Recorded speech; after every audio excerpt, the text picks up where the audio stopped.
வணக்கம். இன்னைக்கு உப்புமா செய்ய போகிறேன். அது ஒயிட்டாகவே இருக்கும். நீங்கள் ஒரு சிலர் அது கலர் சேஞ்ச் ஆகிடும். அப்படி இல்லை, இது ஒயிட் உப்புமா. அது ஒயிட் உப்புமா செய்கிறதுக்கு அது தேவையான பொருள்லாம் நான் சொல்கிறேன். 4 பேர் சாப்பிட்றதுக்கு 4 பச்சை மிளகா கட் பண்ணி வச்சுருக்கேன். 2 வெங்காயம், பெரிய வெங்காயம் ஸ்லைஸாக அதை கட் பண்ணி வச்சுருக்கேன். கருவேப்பிலை ஒரு கொத்து வச்சுருக்கேன். இப்போது கடாய் காஞ்சிச்சு.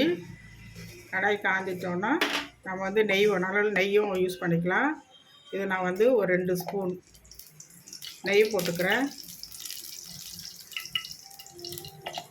நெய் ஒரு 2 ஸ்பூன் போட்டாச்சு. எண்ணெய் அது தேவையோ எவ்வளோ ஊற்றிங்க. கடலை எண்ணெய் தான் ஊற்றுறேன் நான். கொஞ்சம் எண்ணெயே நெய்யும் கொஞ்சம் நிறைய இருந்தால் நல்லாயிருக்கும் உப்புமாக்கு. இப்போ தேவையானது கடலைப்பருப்பு. அது 1.5 ஸ்பூன் கடலைப்பருப்பு போடுறேன். அது நல்லா கொஞ்சம் ப்ரௌன் ஆகணும்.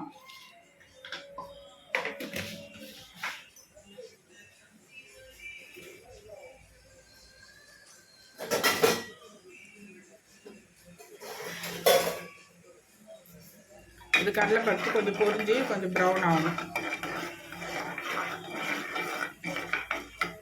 அந்த நெய்யும் அந்த கடலை எண்ணெயும் ஊற்ற நல்லா வாசனை, நல்லா பயங்கரமாக ஸ்மெல் நல்லா இருக்குது. நீங்கள் கலர் சேஞ்சே ஆகக்கூடாது. ஏன்னா அது ஒயிட் உப்புமா, அது ஒயிட்டாகவே இருக்கணும். ஒரு சிலது கலர் ப்ரௌன் ஆக்கிடுவாங்க. அந்த மாதிரிலாம் இல்லாத ஒரு ஒயிட் உப்புமா நான் செய்கிறேன். இப்போ பாருங்கள், கடலைப்பருப்பு நல்லா செவந்து வந்தாச்சு. இப்போ செவந்து வந்தோன்னா இப்போ நம்ம வெங்காயம் கட் பண்ணி வச்சுருக்கோம் இல்லையா, இந்த வெங்காயம் போட்டுருவோம்.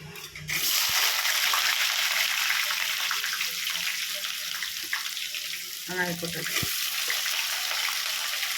அது கூடயே பச்சை மிளகாவும் போட்டுருவோம். பச்சை மிளகாவும் வெங்காயம் போட்டாச்சு. இப்போ கருவேப்பிலை ஒரு கொத்து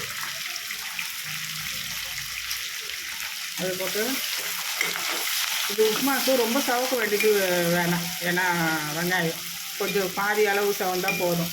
அது சாப்பிட்றதுக்கு உப்புமா கூட சேர்ந்து நம்ம சாப்பிட்றப்போ, வெங்காயம் சேர்ந்து சாப்பிட்றப்போ டேஸ்ட் நல்லாயிருக்கும்.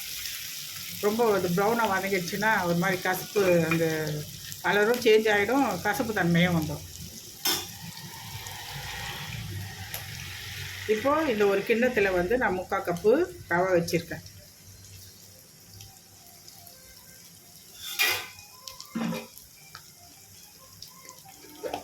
இது இஞ்சி பூண்டு பேஸ்ட்டு உங்களுக்கு எவ்வளோ தேவையோ அது யூஸ் பண்ணிக்க, உங்களோட ஆப்ஷன் தான் அது. இஞ்சி பூண்டு ஃப்ளேவர் பிடிக்கலன்னா விட்டுருங்க. இஞ்சி பூண்டு போட்டால் ஆனால் நல்லா உப்புமா நல்லா டேஸ்ட்டு நல்லாயிருக்கும். நான் அதனால் 1 ஸ்பூன் இஞ்சி பூண்டு போடுறேன். நல்லாயிருக்கும் ஸ்மெல்லு, அதனால் 1 ஸ்பூன் போடுறேன்.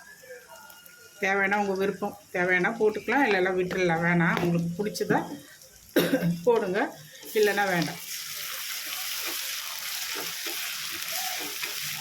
இது இஞ்சி பூண்டு அந்த பச்சை வாசனை போகணும். போயிட்டு நல்லா இது வதங்கணும். இது பச்சை மிளகாவும் உங்களுக்கு ரொம்ப செவந்து வரணும்னு அவசியம் இல்லை. வெங்காயம் ரொம்ப செவந்து வரணும்னு அவசியம் இல்லை. சும்மா 1/4 வேக்காடு வெந்தால் போதும். ஏன்னா உப்புமாக்கு, ஒயிட் உப்புமாக்கு அப்போ தான் டேஸ்ட் நல்லாயிருக்கும். அந்த நெய்யோடு எண்ணெயோடு சேர்ந்து அது வதங்கி அதை சாப்பிட்றதுக்கு நல்லாயிருக்கும். இப்படி தான் இருக்கணும். வெங்காயமும் இந்த நீல வாக்கத்தில் தான் கட் பண்ணணும். நீங்கள் சின்ன சின்ன பொடிசாக கட் பண்ணக்கூடாது.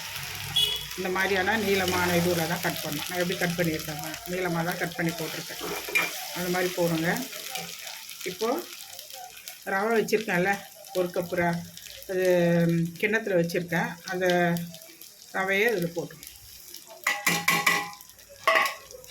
போட்டுட்டு சும்மா ஒரு 2-3 இது வதக்க வேண்டியது தான், அவ்வளோதான். இப்போ அதுக்கு தேவையானதை நம்ம தண்ணி ஊற்றிப்போம். இப்போ தண்ணியும் நீங்கள் எவ்வளோ யூஸ் பண்ணுறீங்களோ, உங்களுக்கு கொஞ்சம் குழன்னு கொஞ்சம் சாப்பிட்டா வேணும்னா தண்ணி கொஞ்சம் நிறைய யூஸ் பண்ணிக்கலாம். இப்போ அது கொஞ்சம் நல்லா அந்த எண்ணெயிலையோ நெய்யிலையோ அந்த ரவை கொஞ்சம் இதிலே கொஞ்சம் ப்ரௌனாக கொஞ்சம் வதங்கணும். இப்போ நம்ம அது எவ்வளோ தண்ணியோ அது தண்ணி ஊற்றிக்கலாம். இப்போது நான் இந்த ஒரு சொம்பு தண்ணி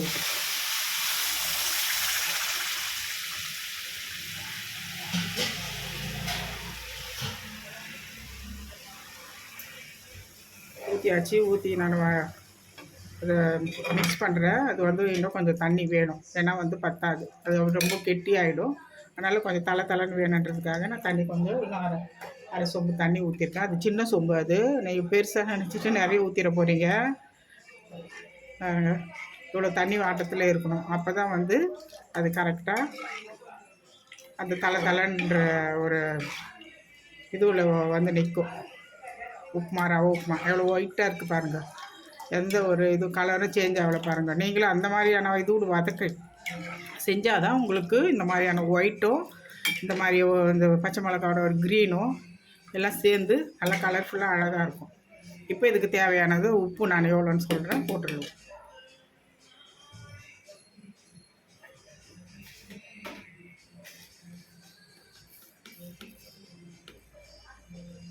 இது தேவையான உப்பு.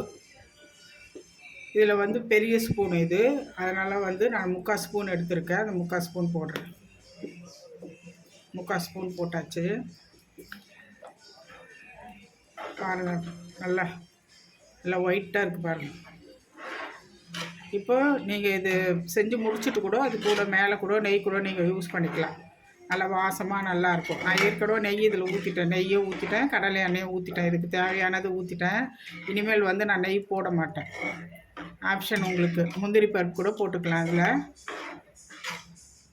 உங்களோட ஆப்ஷன். முந்திரி பருப்பு கூட இதில் கூட வறுத்து போட்டுக்கலாம். நான் ஆனால் முந்திரி பருப்புலாம் போடல. பாருங்கள், நல்லா ஒயிட்டாக வந்துடுச்சு பாருங்கள்.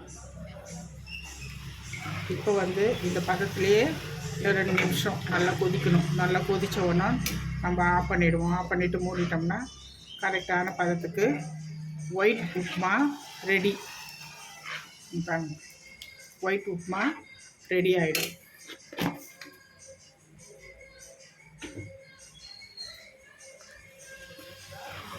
வெங்காயம் போட்டேன், முதல்ல கடலைப்பருப்பு போட்டேன், வெங்காயம் போட்டேன், கருவேப்பிலை போட்டேன், பச்சை மிளகாய் போட்டேன், இஞ்சி பூண்டு பேஸ்ட்டு போட்டேன், நெய் ஊற்றினேன், கடலை எண்ணெய் ஊற்றினேன், உப்பு போட்டேன், ரவை போட்டேன். அவ்வளோதான் ஒயிட் உப்புமா. இதுதான் நீங்கள் இப்போ சின்ன பிள்ளைங்க கூட செஞ்சிடலாம். இந்த ஒயிட் உப்புமா சூப்பராக இருக்கும். இது கூட வந்து ஒயிட் சட்னி அரைக்கணும். அது ஒயிட் சட்னியை நான் உங்களுக்கு சொல்லிக் கொடுக்குறேன். அது எப்படி அரைக்கணும்னு. அது ஒயிட்டாகவே தான் இருக்கணும். அந்த ஹோட்டல் ஒயிட் சட்னி நான் உங்களுக்கு சொல்லிக் கொடுக்குறேன். அந்த ஒயிட் சட்னியும் உங்களுக்கு இப்போ அது கூட வச்சு சாப்பிட்டா தான், இது கூட வச்சு சாப்பிட்டா தான் நல்லாயிருக்கும். இப்போ ரெடி, ஒயிட் உப்புமா ரெடி ஆயிடுச்சு. இப்போ நான் வந்து ஆஃப் பண்ணிடுறேன்.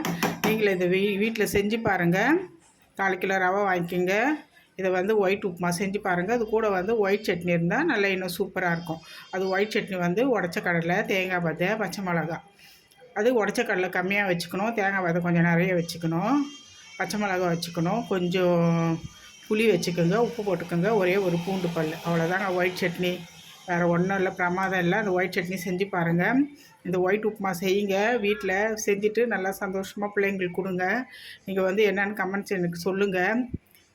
இது வந்து செஞ்சு பாருங்கள், சூப்பராக இருக்கும் ஒயிட் உப்புமா. ஓகேங்களா? தேங்க்யூ.